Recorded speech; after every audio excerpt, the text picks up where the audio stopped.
La clase de hoy es sobre cáncer de pulmón, el estado actual.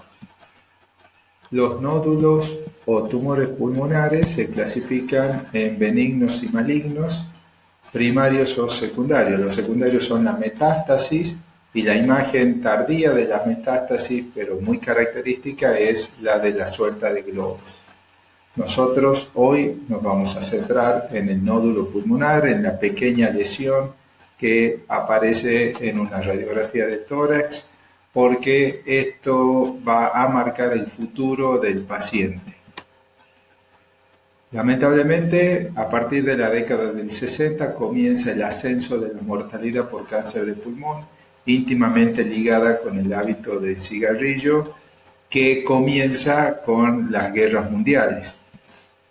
En la Argentina la situación también es dominante del cáncer de pulmón como principal causa de mortalidad en los varones, y si tomamos ambos sexos también es el cáncer de pulmón, y es una de las causas que además, como está ligada con el tabaquismo, va asociada con otras comorbilidades.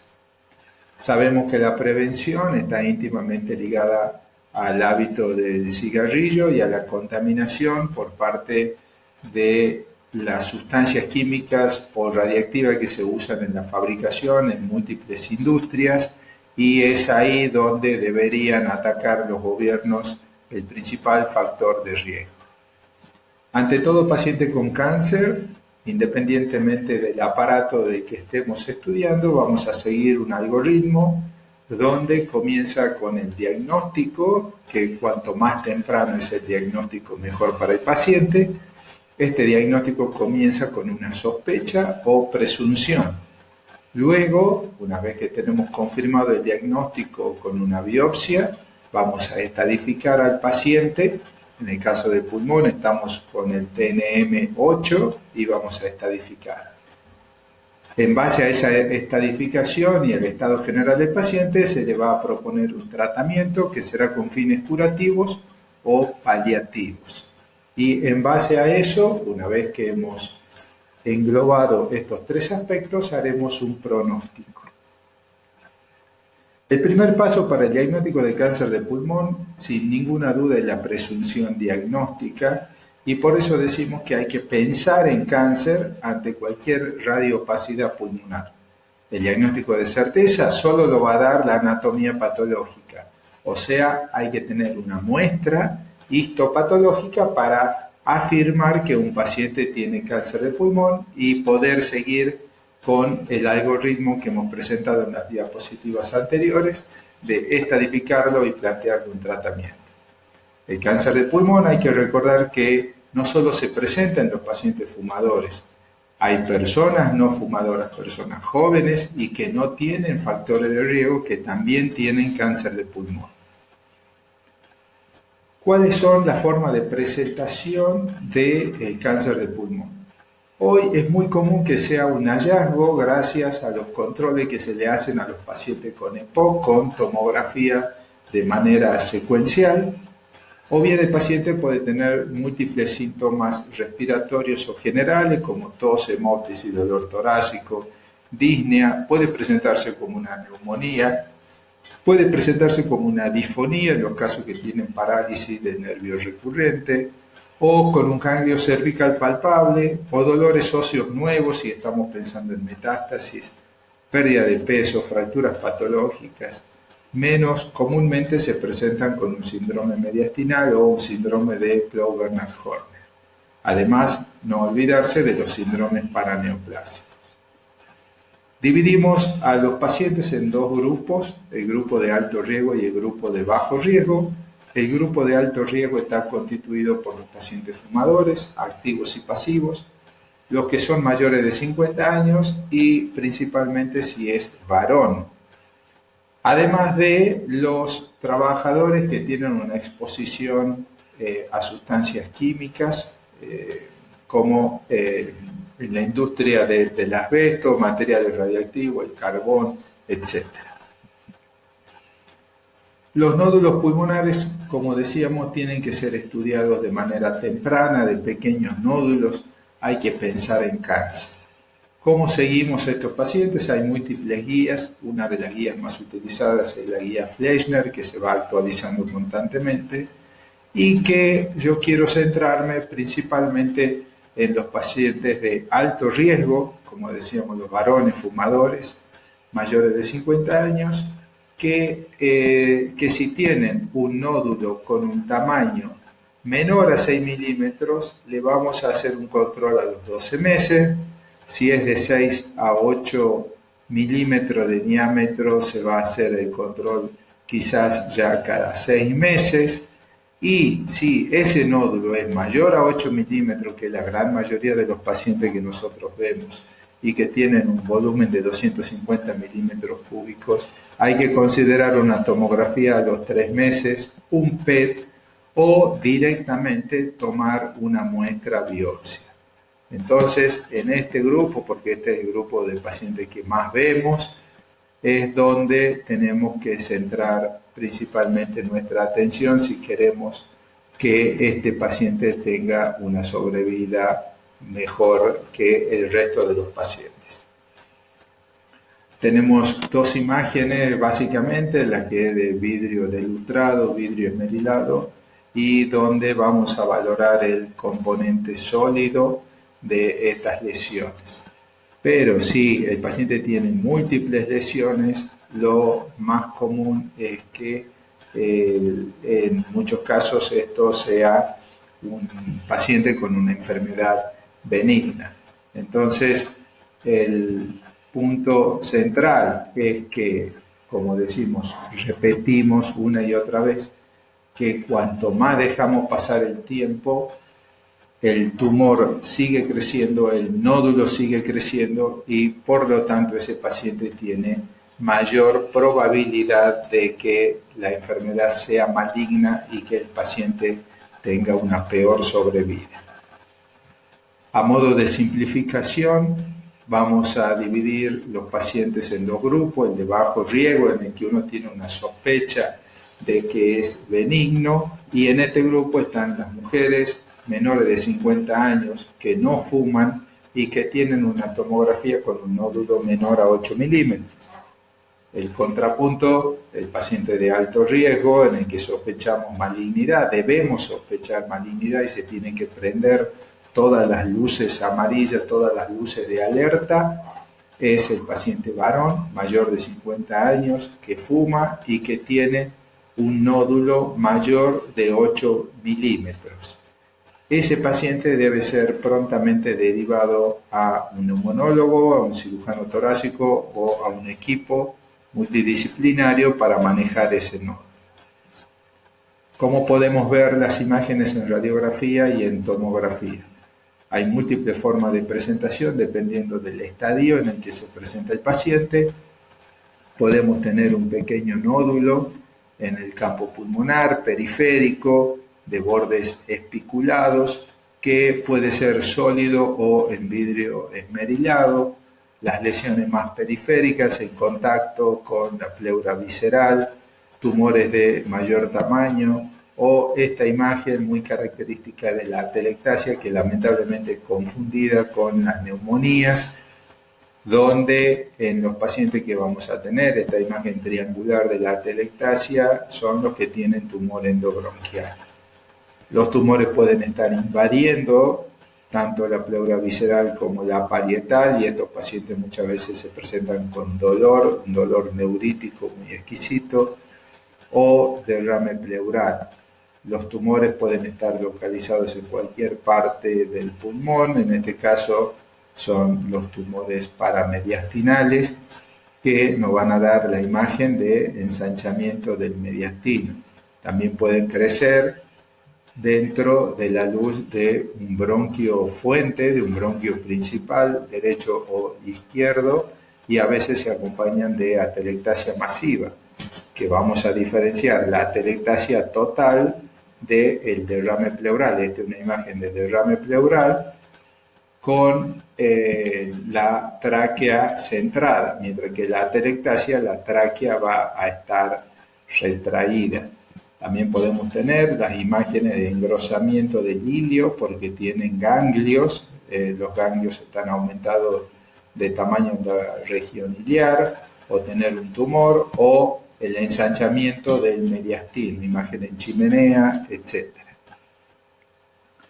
Vamos a ir viendo varios casos de pacientes con pequeños nódulos. Fíjense, ese es un nódulo de menos de 20 milímetros, es especulado, tiene retracción pleural, es heterogéneo con una pequeña cavitación y que tiene algo muy importante que es el realce de la imagen con el contraste endovenoso. El paciente se hace una primera pasada por el tomógrafo estándar y luego se le administra luego de medio de contraste y va a pasar por el aparato. En esa segunda pasada vemos cómo la imagen brilla mucho más que en la primera, lo cual es un signo importante a favor de la malignidad de la lesión. Otro paciente, una mujer fumadora de 63 años con una gran lesión, ya un paciente en el límite del T2, ya dejó de ser T1, claramente tiene los bordes espiculados, estrellados de un lado y del otro lado polilobulado, imagen polilobulada. Este otro, un varón de 54 años, que tiene esta imagen periférica también, con retracción pleural, con los bordes irregulares y que además tiene, y esto se veía en la radiografía, el ensanchamiento del mediastino, tiene ganglios en la región iliar aumentado de tamaño que corresponden a los grupos 10 y 11. Entonces, de nuevo, ¿cómo hacemos el algoritmo ante un paciente con un nódulo pulmonar solitario? Si el paciente tiene criterio de benignidad, es un paciente de bajo riesgo, irá a seguimiento. Si en ese seguimiento el paciente muestra cambios, crece de tamaño el nódulo, aunque sea un paciente de bajo riesgo, habrá que obtener una muestra biopsia. En los pacientes de alto riesgo, el segundo grupo, paciente de alto riesgo, si el paciente tiene criterio de malignidad en la imagen, como en estos casos de bordes espiculados, estrellados con retracción pleural, intentaremos hacer un PET. Si se puede, porque no es fácil hacer un PET, si se puede y el PET da positivo, habrá que hacer una biopsia. Pero si el paciente es un paciente de alto riesgo y tiene criterio de malignidad en la tomografía, podemos ir directamente a tomar una muestra biopsia, a obtener una muestra de tejido que será obtenido por una PAF, donde hacemos citología, Trucut o aguja gruesa, como también se llama, o una fibrobroncoscopía o una videotoracoscopía para biopsiar ese nódulo pulmonar. Y vamos a tener el resultado, que puede ser benigno. En nuestro caso, en nuestro ambiente, tenemos nódulos benignos en pacientes con tuberculosis, nódulo benigno en pacientes con enfermedades reumáticas. O va a ser maligno, y si es maligno ya tenemos diagnóstico de cáncer de pulmón y por lo tanto hay que estadificar a ese paciente para proporcionarle el mejor tratamiento posible.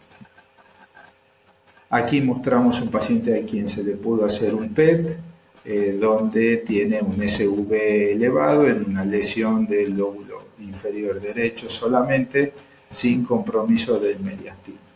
Este es otro paciente, un varón de 65 años, gran fumador, paciente gran fumador, que estaba en muy buen estado general, con un tumor de 34 por 46 milímetros periféricos y que lamentablemente había tenido episodios previos de neumonía y que hacía ya 2 o 3 años que venía siendo tratado por neumonía.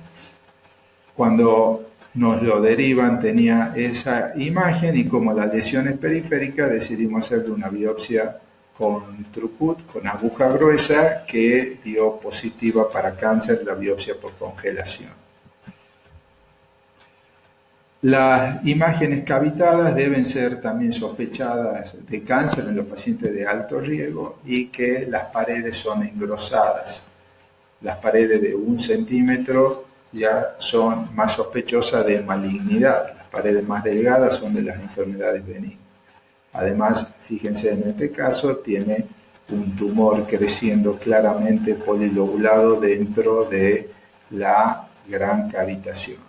Este otro paciente con una cavidad también muy engrosada, con contenido líquido, nivel hidroaéreo, que no nos debe hacer confundir o nos debe plantear diagnósticos diferenciales entre el absceso pleuropulmonar o absceso de pulmón y el cáncer de pulmón.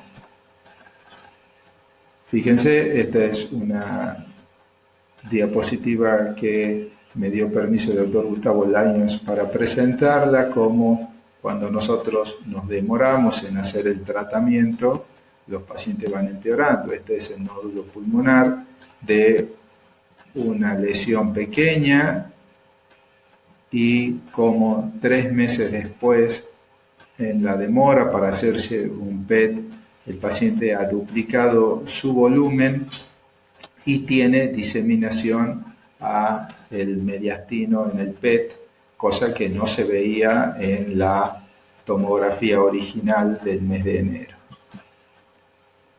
Una forma muy común de presentación de estos pacientes que tienen sus vellosidades bronquiales alteradas y que tienen toda la arquitectura histológica normal del pulmón alterada, es que hagan neumonías, muchas veces hacen neumonías a repetición. Este era un paciente joven que no fumaba, era peón de campo, un chico sano, y que hace una neumonía basal izquierda típica con un cuadro clínico típico.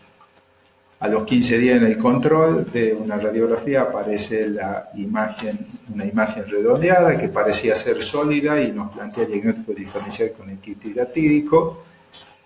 Cuando le hacemos una tomografía, vemos una imagen sólida con mucha necrosis en su interior. Es una tomografía estándar que deforma la pared torácica también.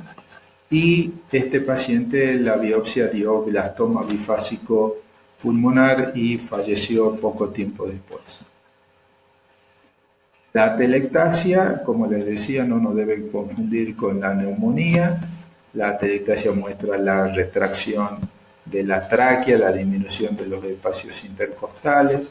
¿Y qué cosas expresa la atelectasia? La atelectasia expresa que hay una obstrucción endobronquial, que hay una obstrucción a la entrada de aire a un lóbulo o un segmento pulmonar, que puede ser por un tapón de moco, puede ser por un tumor, puede ser por un cuerpo extraño.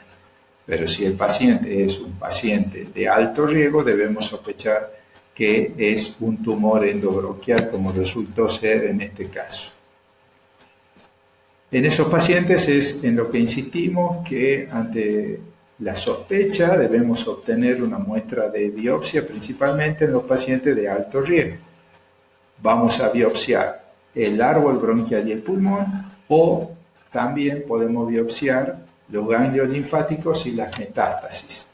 ¿Por qué? Porque nosotros tenemos que estadificar o diagnosticar el T, que sería el árbol bronquial y el pulmón, el N y el M como los ganglios linfáticos y las metástasis.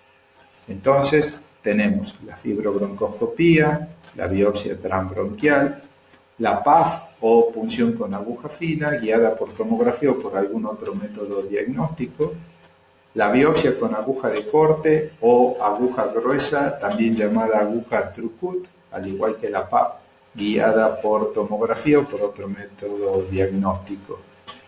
La biopsia excisional o resección del nódulo por videotoracoscopia o a cielo abierto, y la biopsia incisional por videotoracoscopia o a cielo abierto. Idealmente, tanto las biopsias incisionales como excisionales del pulmón, donde la decidimos hacer por cirugía, la hacemos por videotoracoscopia. Lo nuevo es la biopsia líquida. Y la biopsia de los ganglios linfáticos o de la metástasis va a depender de la ubicación de los mismos, de la accesibilidad de los medios que tengamos, de la facilidad con obtener la muestra. Así, lo más sencillo siempre es la biopsia de un ganglio cervical, que se hace con anestesia local, la biopsia de los ganglios del mediastino por mediastinoscopia o videomediastinoscopia, la biopsia guiada por tomografía o por otro método de diagnóstico, la biopsia de pleura con aguja de Cope o de Abrams en los pacientes que presentan derrame pleural y que sospechamos que ese derrame pleural es maligno. También tendremos las biopsias de las suprarrenales, la biopsia hepática, ósea, la de piel, y como digo, va a depender del lugar de la lesión que vamos a biopsiar. Será una biopsia convencional con aguja fina, con aguja gruesa, laparoscópica, etc. ¿Cómo obtenemos? ¿De qué manera obtener una biopsia? ¿Cómo decidimos? La selección del procedimiento depende de las características del nódulo o del tumor a biopsiar. Depende del estado general del paciente y principalmente de la accesibilidad a los medios en el que desarrollamos nuestra tarea. Podemos hacerla con anestesia general o anestesia local, y una cosa que usamos cada vez más es hacer las biopsias con impronta o congelación intraoperatoria, donde también hacemos control de calidad de la muestra, no solo que el patólogo nos va a informar si es benigno o maligno el material que hemos obtenido. Esta es la larga clasificación de los tumores de pulmón de la OMS del año 2015, que está vigente hoy, y a modo de hacer un esquema simple, vamos a clasificar a los tumores epiteliales, tumores neuroendocrinos, tumores mesenquimales, los tumores linfohistiocíticos, los tumores de origen ectópico y los tumores metastásicos. Recordemos que los principales tumores de pulmón, los que se presentan con mayor frecuencia, son los adenocarcinomas y el carcinoma de células escamosas.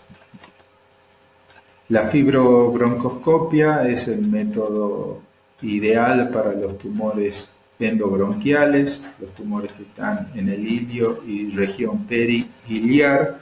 Se hacen de manera ambulatoria, con anestesia mínima general o anestesia local la mayoría de las veces.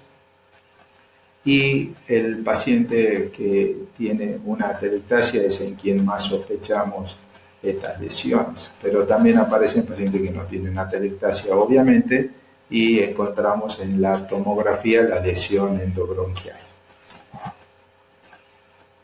La punción biopsia guiada por tomografía también es muy fácil de poder realizar, es muy accesible.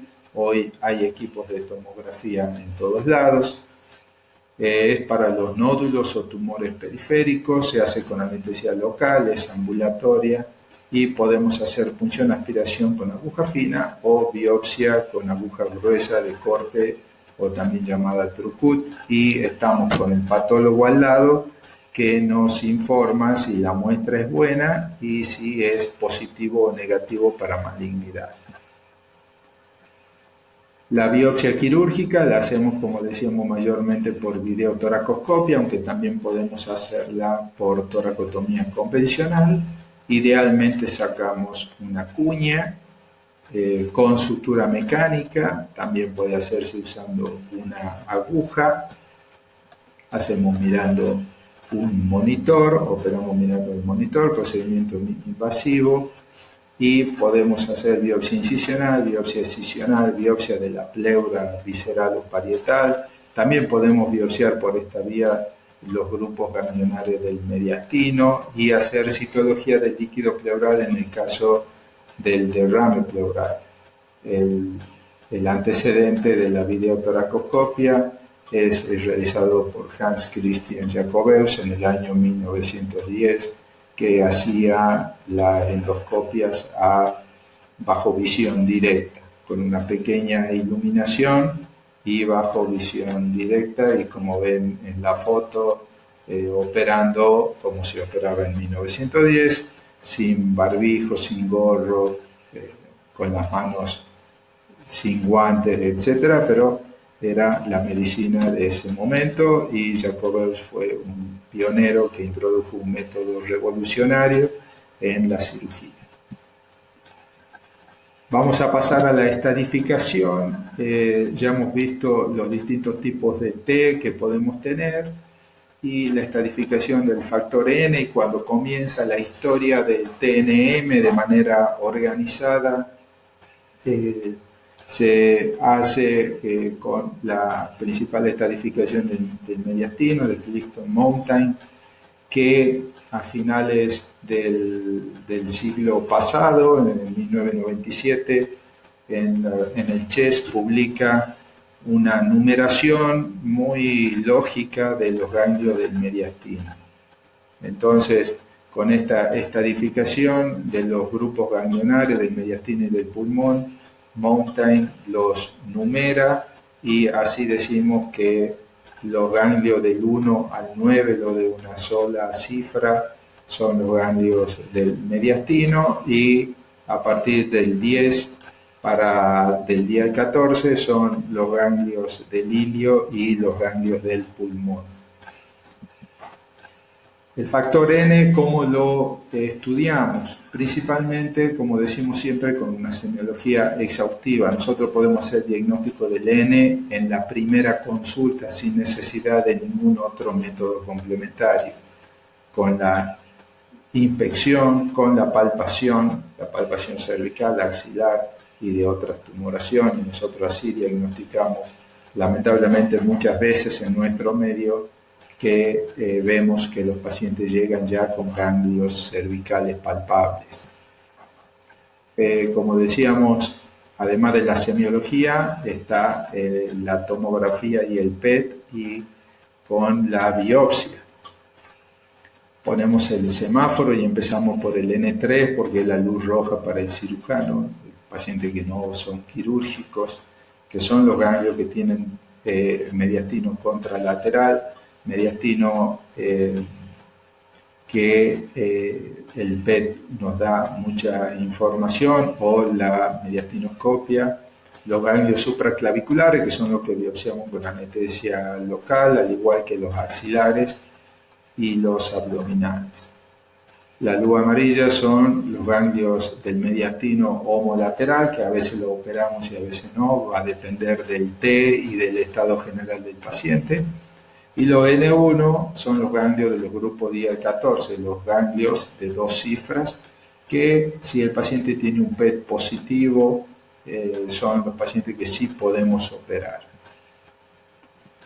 La tomografía nos brinda mucha información. Con la tomografía valoramos el TNM, vemos la ventana pulmonar y la ventana mediastinal, y se la hace con o sin contraste. Como en este caso tenemos un varón de 53 años, gran fumador, chofer de camiones, y que va a la consulta por hemóptisis leve, y nosotros le encontramos una adenopatía supraclavicular. Y el paciente ya viene con esta tomografía. Entonces con esta tomografía tenemos el T principal en el pulmón izquierdo, lóbulo superior izquierdo. Además tiene una metástasis contralateral, más otra metástasis que se veían en otros cortes, múltiples ganglios aumentados de tamaño en el mediastino contralateral. Vean que la lesión es izquierda y estos son grupos ganglionares derechos, más los grupos ganglionares homolaterales, en este caso la ventana ortopulmonar, aquí más abajo en la zona próxima a la carina. Como tenía ganglio supraclavicular palpable, este paciente se le hizo una biopsia de ganglio supraclavicular y de manera muy sencilla obtuvimos la muestra. El PET es una de las últimas herramientas que se sumó al arsenal que tenemos los cirujanos y los médicos en general para estadificar el cáncer. Es un excelente método de diagnóstico y que tiene el punto positivo que tiene el PET en cáncer es el valor predictivo negativo alto, que lo convierte en el mejor método para la estadificación del factor N y M cuando no hay imágenes patológicas.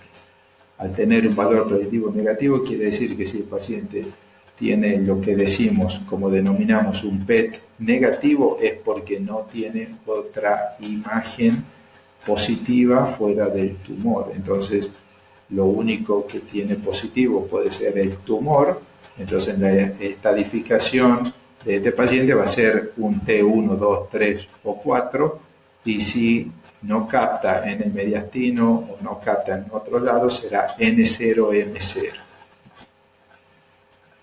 Hay que tener en cuenta que para el caso de la captación elevada del FDG, que eso se da también en procesos benignos como los granulomas, la tuberculosis, infecciones, etc. ¿Sí? Entonces, eso es la diferencia entre el PET positivo y el PET negativo. Si el PET es negativo es porque no tiene otra enfermedad oncológica o diseminación oncológica de su tumor primario conocido o no. Pero si el PET es positivo, puede ser positivo no solo por cáncer, sino también por procesos benignos como los granulomas, la tuberculosis, etc. La forma clásica de estadificar el factor N, los ganglios del mediastino, es con la mediastinoscopia transcervical, y hoy lo que hacemos es la videomediastinoscopia. Este procedimiento fue descrito por Carlens en el año 1959 y tiene total vigencia. Se hace una incisión supraesternal y se introduce el mediastinoscopio hasta debajo de la carina traqueal. Lo nuevo es el EBUS, pero lamentablemente es un método muy difícil de disponer en la Argentina por los costos. ¿Cómo vamos a estadificar el factor M? El factor M con semiología, siempre primero la semiología, el interrogatorio, inspección, palpación y ocultación. Recordemos que con la semiología el paciente nos puede contar que tiene un dolor en el miembro inferior que antes no lo tenía, que puede haber tenido una fractura patológica, que puede haber tenido cefalea o convulsiones que antes no tenía. Entonces esos datos nos hacen sospechar la presencia de metástasis. Además, desde el punto de vista de las imágenes, vamos a estadificar los pacientes con radiografías, con ecografía, con tomografía, con gammagrafía ósea y con PET. Y por supuesto siempre está la posibilidad de una biopsia o una resección de una metástasis, particularmente si es metástasis única o el paciente tiene oligometástasis. Si el paciente tiene en los métodos complementarios de diagnóstico por imágenes, en la radiografía, ecografía, tomografía, gammagrafía o PET, tiene múltiples imágenes de metástasis. Si tiene múltiples metástasis en las imágenes, no se biopsian. Esos pacientes se los considera positivo para metástasis.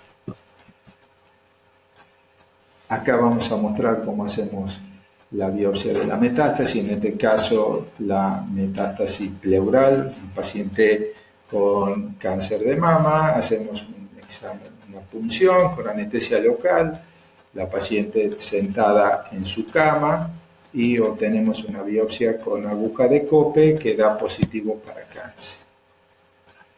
Con todos los elementos del factor T, del factor N y del factor M vistos, vamos a concluir en el TNM8, en este caso, que es la estadificación.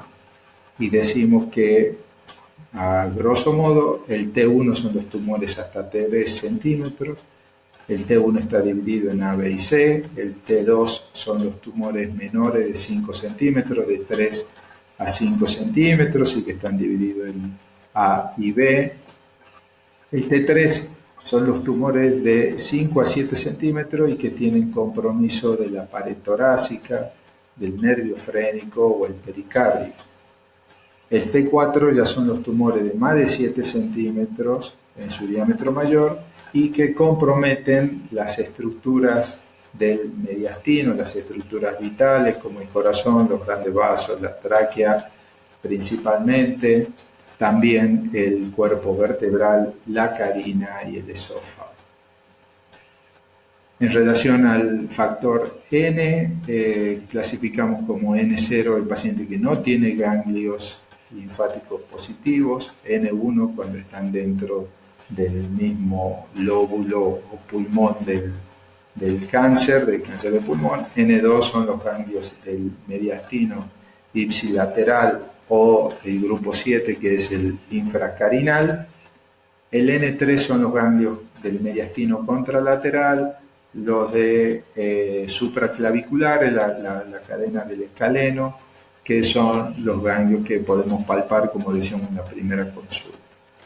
y M0 el paciente que no tiene metástasis a distancia, y M1 el que sí tiene, y va a ser M1A los del mismo lado, en el mismo pulmón, M1B los que van a tener una metástasis única extratorácica, y M1C los pacientes que tienen múltiples metástasis extratorácicas. De esa manera, ya teniendo el T, el N y el M, estadificamos al paciente en estadios del 1 al estadio 4. Con esto emitimos un pronóstico y obviamente a estadios más tempranos es mejor el pronóstico, a estadios más tardíos, más cercano al 4, es peor el pronóstico. Lamentablemente, los números para nuestros pacientes no han cambiado todavía demasiado porque el grupo 2A y el grupo 2B, que son los pacientes que vemos mayoritariamente, todavía tienen la misma sobrevida que hace muchos años.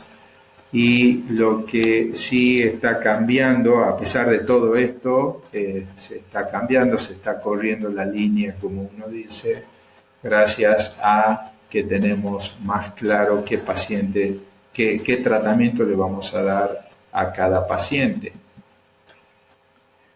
Como principios generales del tratamiento, debemos decir que la cirugía es de elección hasta el T3, sin valorar el factor N o el M, que la mejor cirugía es la lobectomía anatómica con muestreo o vaciamiento de los ganglios mediastinales.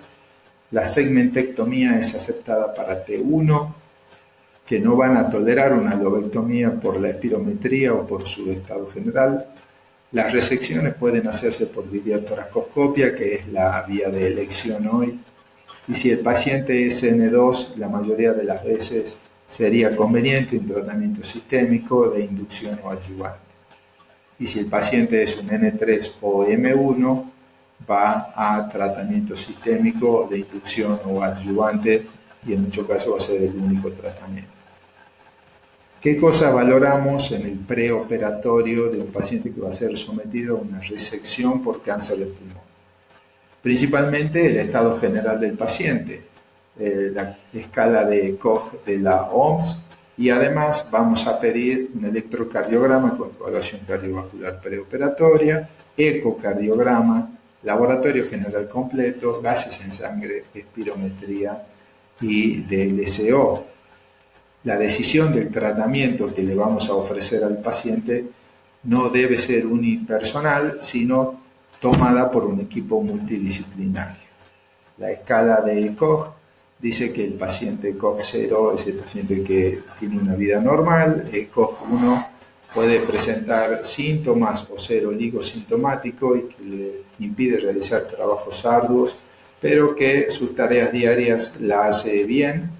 Y el ECOG 2 ya entramos en la zona amarilla, donde empezamos a dudar si el paciente va a ser quirúrgico o no, donde es el paciente que está básicamente postrado, que está muy sintomático, que está mucho tiempo en cama y que ese tiempo supera más del 50% del día. Las resecciones anatómicas son la mejor opción quirúrgica para estos pacientes. La lobectomía anatómica es la cirugía ideal con muestreo o vaciamiento de los ganglios del mediastino.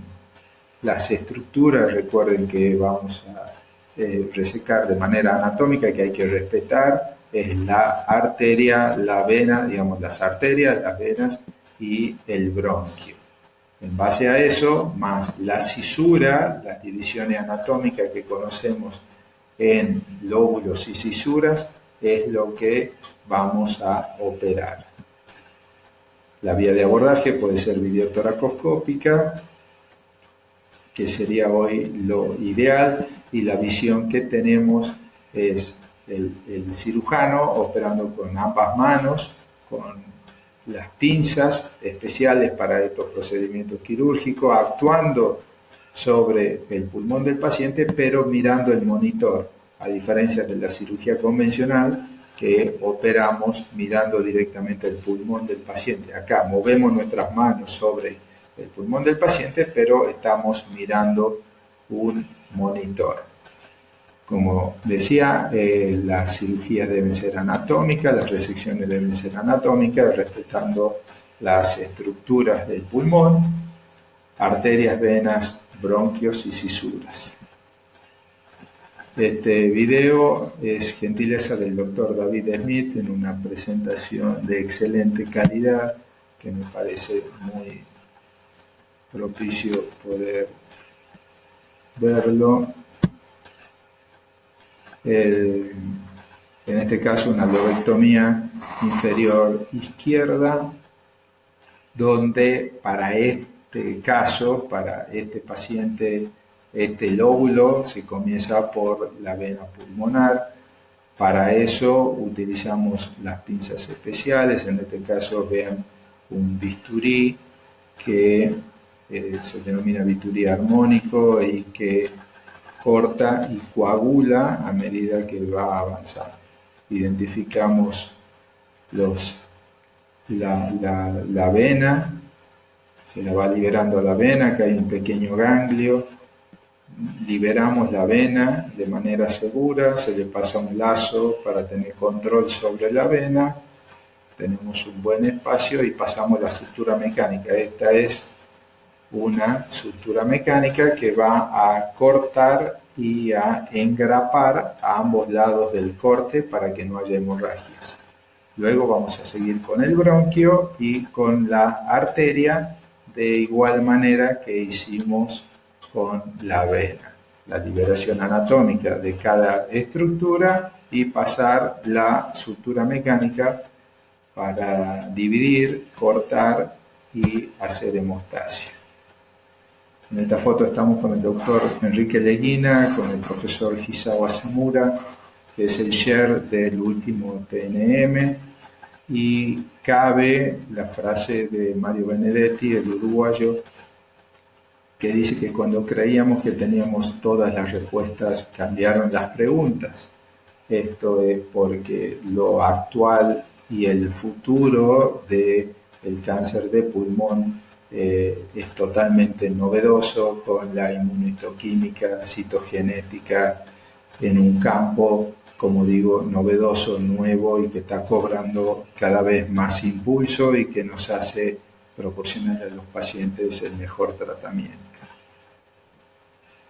El trabajo ante estos pacientes tiene que ser multidisciplinario, no puede ser unipersonal, entonces hay que trabajar con el resto de los compañeros cirujanos, neumonólogos, oncólogos, patólogos, y entre todos armar un equipo que se especialice en esta enfermedad y, como dije en una diapositiva, no tomar decisiones unipersonales.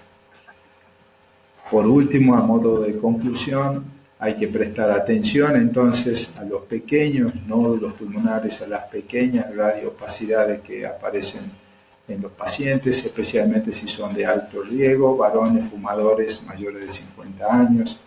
El diagnóstico de sospecha se transforma en diagnóstico de certeza solamente con la biopsia de pulmón. El diagnóstico temprano va a influir notoriamente en el pronóstico de cada paciente. Se debe trabajar en equipo. La estadificación se basa en un examen clínico minucioso, imágenes y anatomía patológica. El tratamiento quirúrgico ideal es la lobectomía anatómica con muestreo o vaciamiento de los ganglios mediastinales. Las vías de abordaje pueden ser por videotoracoscopia o por toracostomía.